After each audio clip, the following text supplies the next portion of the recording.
Hello all. आज हम लोग स्टार्ट करने जा रहे हैं लाइन इंटीग्रल्स। तो लाइन इंटीग्रल्स, लाइन का मतलब है कि एक फंक्शन का इंटीग्रेशन अलोंग द लाइन। ठीक है, तो जैसे मान लो हमारे पास एक कोई वेक्टर फंक्शन है v। इसका अगर बोल दिया जाए कि इसका लाइन इंटीग्रल निकालिए अलोंग दिस पाथ, ये जो पाथ दिख रहा है आपके पास, along this path from point A to point B. तो कैसे स्टार्ट करेंगे इसको, तो ये डिफाइन कैसे होता है पहले, तो ये पहले लाइन इंटीग्रल जो आपका डिफाइन होता है, लाइन इंटीग्रल वो डिफाइन होता है v dot dl। Vector function v का अगर लाइन इंटीग्रल निकालना है तो v dot dl, v dot dl कहाँ से कहाँ तक, from point A to point B, point A to point B. ठीक है, अब point A to point B जाने के लिए कहीं भी कोई भी पाथ हो सकता है, तो हमने ये वाला चूज किया है। तो कोई सा भी पाथ हो सकता है, ये भी पाथ एक हो सकता है। ठीक है, एक पाथ ये भी हो सकता है, राइट। एक पाथ आपका, दूसरा पाथ ये हो सकता है, फिर ये हो सकता है, इस तरीके से कोई भी पाथ हो सकता है टू बी जाने के लिए। ठीक है, तो ये आपके पास है v dot d l from point A to point B along this path. ठीक, तो इसको बोलते हैं line integral of vector function v, जहाँ पे v आपका एक वेक्टर फंक्शन है और dl जो है, dl जो है आपका क्या है, तो बोलते हैं इन्फिनिटिजिमल डिस्प्लेसमेंट वेक्टर। क्या बोलते हैं, इन्फिनिटिजिमल डिस्प्लेसमेंट वेक्टर। ठीक, जिसका मान होता है x cap d x plus y cap d y plus z cap d z. ठीक, तो हमारे पास क्या होता है, ये हमारे पास वेक्टर फंक्शन है और ये हमारे पास डीएल है, दोनों का डॉट प्रोडक्ट लेकर के ए टू बी निकाल लेंगे इंटीग्रेशन अलोंग दिस पाथ। ठीक है, तो इसी को बोलेंगे लाइन इंटीग्रल। ठीक है, अगर क्लोज्ड पाथ की बात की जाए, फॉर क्लोज्ड पाथ, तो क्लोज्ड पाथ में क्या होगा, क्लोज्ड पाथ का मतलब हो गया कि ये पॉइंट और ये पॉइंट दोनों सेम हो जाएंगे, राइट। इसको ला करके यहाँ पे कनेक्ट कर देंगे, तो इसका मतलब ये पॉइंट और ये पॉइंट दोनों सेम हो जाएंगे। तो फॉर क्लोज्ड पाथ हमारे पास है a is equal to B. उसको कैसे रिप्रेजेंट करेंगे, उसको फिर पॉइंट से नहीं रिप्रेजेंट करते हैं, उसको कैसे करेंगे, एक इंटीग्रेशन का सिंबल लिखेंगे ऐसे, इंटीग्रेशन का सिंबल हो गया, फिर इसके बाद एक यहाँ पे सर्कल कर देंगे। तो ये जो रिप्रेजेंट करता है, ये रिप्रेजेंट करेगा वेक्टर फंक्शन b का क्लोज्ड इंटीग्रल या क्लोज्ड पाथ इंटीग्रल। ठीक है, तो हमारे पास एग्जांपल क्या है लाइन इंटीग्रल का फिजिक्स में, तो सबसे पहला एग्जांपल हमारे पास वर्क का, बहुत सारे एग्जांपल हो सकते हैं। ठीक है, जैसे पोटेंशियल का होता है minus E dot d l integration from, right, some reference point to the point you want to get the potential, right. तो हमारे पास ये वर्क का सबसे सिंपलेस्ट एग्जांपल है, वो है line integral F dot d L. ठीक, और ठीक है, तो ये हमारे पास एक फिजिक्स में एग्जांपल है। वैल्यू ऑफ लाइन इंटीग्रल में depend on path. Line integral का, सपोज ये हमने फोर्स का लाइन इंटीग्रल निकाला, ठीक है, अलोंग द पाथ, कोई भी हमने पाथ चूज किया, और अगर ये line integral, if this line integral is independent of path, those types of forces are called conservative forces. अगर ये लाइन इंटीग्रल हमने फोर्स का निकाला और ये इंडिपेंडेंट ऑफ पाथ आ जाए, मतलब पाथ के ऊपर डिपेंड ना करे, उसको हम कौन सा फोर्स बोलेंगे, उसको बोलेंगे कंजर्वेटिव फोर्स। क्या बोलेंगे, कंजर्वेटिव फोर्स। ठीक है, तो कंजर्वेटिव फोर्स की डिफिनेशन क्या हो गई कि line integral of force will not depend on the path. ठीक, तो अब हम लोग सबसे पहले कैलकुलेट कर लेते हैं लाइन इंटीग्रल का एग्जांपल। तो लाइन इंटीग्रल का एग्जांपल हमारे पास है, calculate the line integral of the function. ये हमारे पास एक वेक्टर फंक्शन दिया हुआ है जो कि है y square x cap plus two x y plus one y cap, कहाँ से कहाँ तक, फ्रॉम द पॉइंट ए दिया है आपका 110 टू द पॉइंट बी दिया है 220 along the path 1 and 2। ठीक है, along the path 1 and 2, what is closed line integral v dot dl for the loop that goes from a to b along 1 and returns to a along 2। तो इसका जो figure है वो कहाँ पे है, ये है। ठीक, ये फिगर है, तो यहाँ पे x एक्सिस है, यहाँ पे आपके y एक्सिस है। ठीक है, और यहाँ पे आपके पास ये पॉइंट A है और ये पॉइंट B है। तो पॉइंट A से पॉइंट B जाने के लिए हमारे पास दो रास्ते हैं। पहला रास्ता है ये सॉलिड लाइन जो आपको दिख रहा है यहाँ से यहाँ। ठीक है, यहाँ से यहाँ जाए, चला जाए ये सॉलिड लाइन के द्वारा। तो पॉइंट, ये हमने केवल x और y लिया है, z एक्सिस क्योंकि जीरो है, z का कंपोनेंट इसमें अगर यहाँ पे देखें तो ये z जीरो है, तो इसका मतलब हम इसको केवल एक्स वाई प्लेन, उसको हम केवल एक्स वाई प्लेन की मदद से रिप्रेजेंट कर सकते हैं पॉइंट ए और पॉइंट बी को। तो यहाँ पे हमने ए आपका है 1 1, तो ये 1 1 हो जाएगा पॉइंट, ठीक है, और बी है आपका 2 2, ये हो जाएगा। और ये आपको दिया गया है कि पाथ जो है वो इस तरीके से है, पहला पाथ और दूसरा पाथ ये है, ठीक है। तो पहले पाथ में दो पार्ट है, पहला ये हमने पार्ट फर्स्ट बोल दिया है, वन में दो पार्ट है, part first plus part second, path second plus path first. तो कैसे कैलकुलेट करेंगे? सबसे पहले हम लोग पाथ वन के लॉन्ग लाइन इंटीग्रल निकालेंगे। पाथ वन के लॉन्ग लाइन इंटीग्रल में दो पार्ट है, पार्ट वन पार्ट टू। तो कैसे करेंगे? तो सबसे पहले हमें पाथ वन के लिए सबसे पहले हमें पाथ फर्स्ट का लाइन इंटीग्रल निकालना है, फिर पाथ सेकेंड का निकालना है, दोनों को ऐड कर देंगे।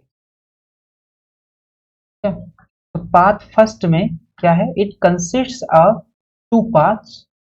पाथ वन में कौन सा है? Path first and path second. तो पाथ फर्स्ट की अगर हम बात करें, पाथ फर्स्ट में हमारे पास ये वाले पाथ में यहाँ से 1 1 से लेकर के 2 1 तक, इस पॉइंट का कोऑर्डिनेट है 2 1।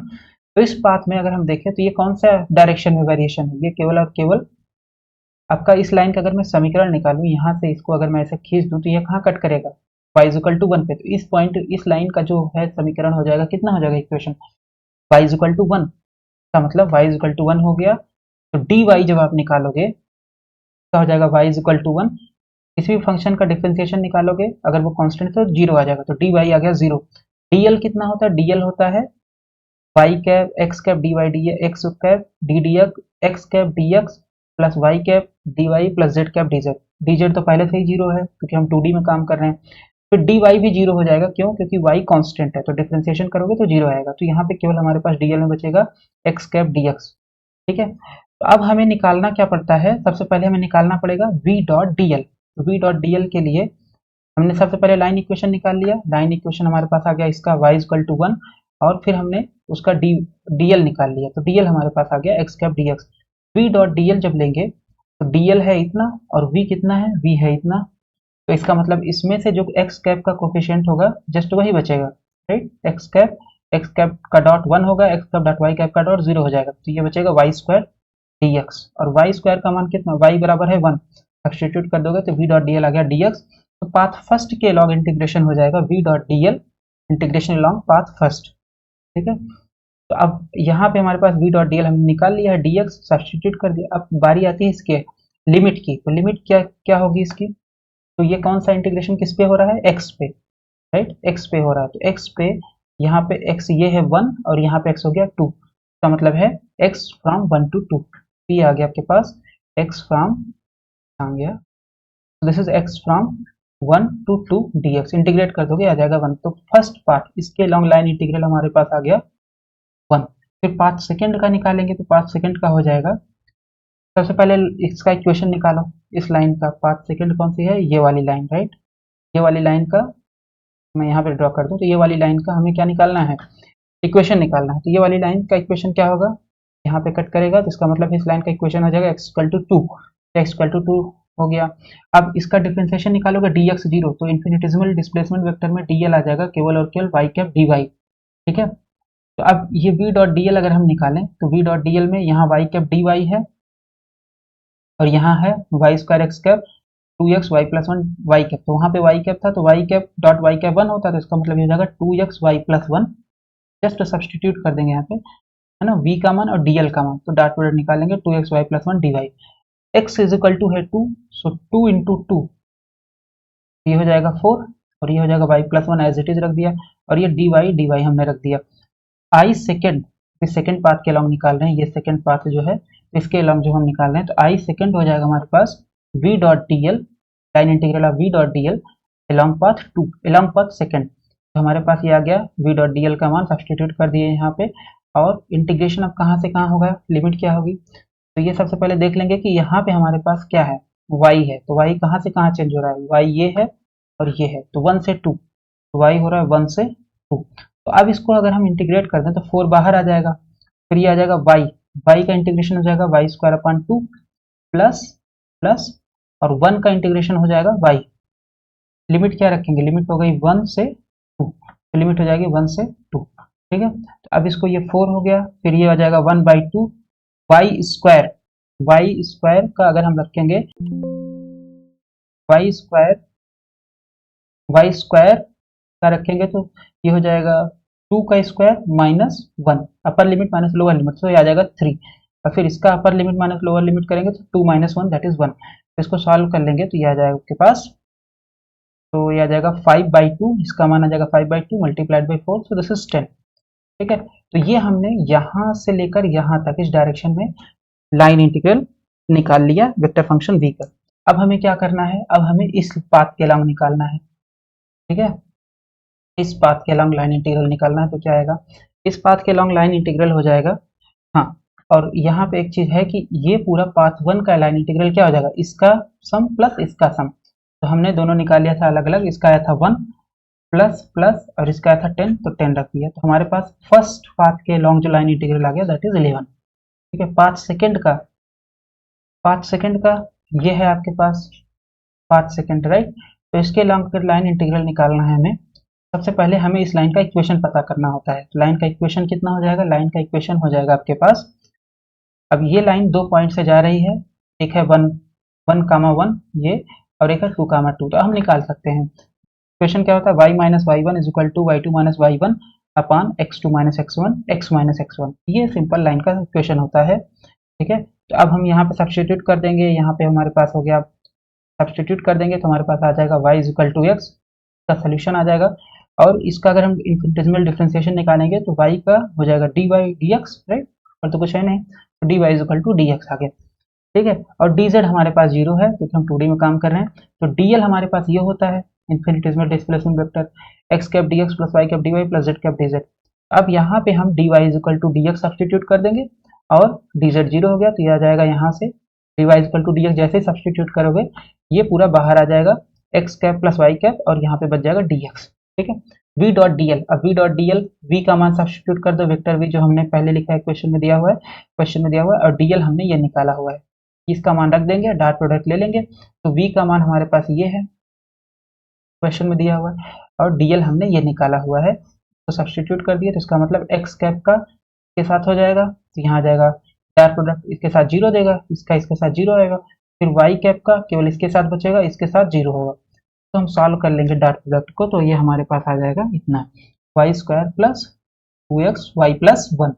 फिर इसको हम क्या करेंगे, y बराबर हमारे पास इक्वेशन क्या था लाइन का इक्वेशन देखिए हमारे पास ये है, ये लाइन का equation y is equal to, ये सब्स्टिट्यूट कर देंगे यहाँ पे, तो हमारे पास एक सिंगल वेरिएबल में आ गया मान x square plus 2x x plus 1 dx। ठीक है, इसको थोड़ा सा सॉल्व करेंगे तो ये आ जाएगा x square plus 2x square plus 2x, सो 2x स्क्वायर एक्स स्क्वायर ये हो जाएगा 3x स्क्वायर प्लस 2x और यहाँ आ गया dx।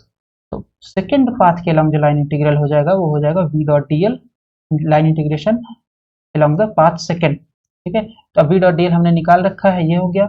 अब लिमिट क्या रखेंगे, तो लिमिट यहाँ पे वेरिएबल क्या है, x है वेरिएबल, ये पिक्चर में आते हैं हम बैक, तो ये है x वेरिएबल है, तो x कहाँ से कहाँ 1 से लेकर के 2 तक चेंज हो रहा है, इसका मतलब जो लाइन इंटीग्रल हो जाएगा वो हो जाएगा 1 to 2। ठीक है, अब इसको जस्ट सॉल्व करना है, तो ये 3 बाहर आ गया, फिर एक्स स्क्वायर का इंटीग्रेशन कितना होता है, x cube by 3 plus plus 2 और x का इंटीग्रेशन होता है एक्स स्क्वायर अपॉन 2, फिर यहाँ पे लिमिट रख देंगे, लोअर लिमिट हो जाएगी 1 और अपर लिमिट हो जाएगी 2। इसको जस्ट सॉल्व कर लेंगे, 3 से 3 कैंसिल हो गया, तो एक्स क्यूब हो गया, तो x cube upper limit minus lower limit करेंगे, सो 8 माइनस 1 प्लस, फिर ये 2 से 2 कैंसिल हो जाएगा, तो x का मान आ जाएगा 2 टू द पावर 2, तो ये हो जाएगा 4 माइनस 1। इसको सॉल्व कर लेंगे, so this is 7 plus 3 that is 10। तो सेकंड पाथ के अलॉन्ग जो हमारे पास लाइन इंटीग्रल आ गया वेक्टर फंक्शन v का दैट इज 10। सेकेंड पाथ के अलॉन्ग 10 आया है और फर्स्ट पाथ का अलॉन्ग 1 आया है, तो इसका मतलब है कि सेम फंक्शन का लाइन इंटीग्रल जो है अगर हम इस पाथ के अलॉन्ग निकालेंगे तो कुछ और आएगा, इस पाथ के अलॉन्ग निकालेंगे कुछ और आएगा, राइट। तो इससे हमें क्या पता चलता है, इससे हमें ये पता चलता है कि लाइन इंटीग्रल पाथ के ऊपर डिपेंड कर रहा है इस एग्जाम्पल में। ठीक है, ठीक है, ओके। फिर हमें पूछा गया था कि क्लोज्ड लूप के अलॉन्ग निकालिए, फिर हमें क्या पूछा गया था कि लाइन इंटीग्रल निकालिए आप क्लोज्ड लूप के अलॉन्ग, उसका क्या मतलब था कि 1 के अलॉन्ग जाइए और 2 से वापस आइए। ठीक है, इसका कहने का मतलब है कि a टू b जाइए ये पाथ के अलॉन्ग और वापस आइए ये पाथ के अलॉन्ग, तो कितना हो जाएगा, ये हो जाएगा i first minus i second, क्योंकि i सेकेंड जो हमने निकाला हुआ है वो है इस वो है इस पाथ के अलॉन्ग, राइट। अब उसका रिवर्स हमें निकालना है क्लोज्ड लूप के लिए, तो कितना हो जाएगा ये हो जाएगा क्लोज्ड लूप का इंटीग्रल v डॉट dl हो जाएगा आई फर्स्ट माइनस आई सेकेंड। आई फर्स्ट हमने निकाल रखा है 11 और आई सेकेंड हमारे पास है 10, तो ये हो जाएगा 1।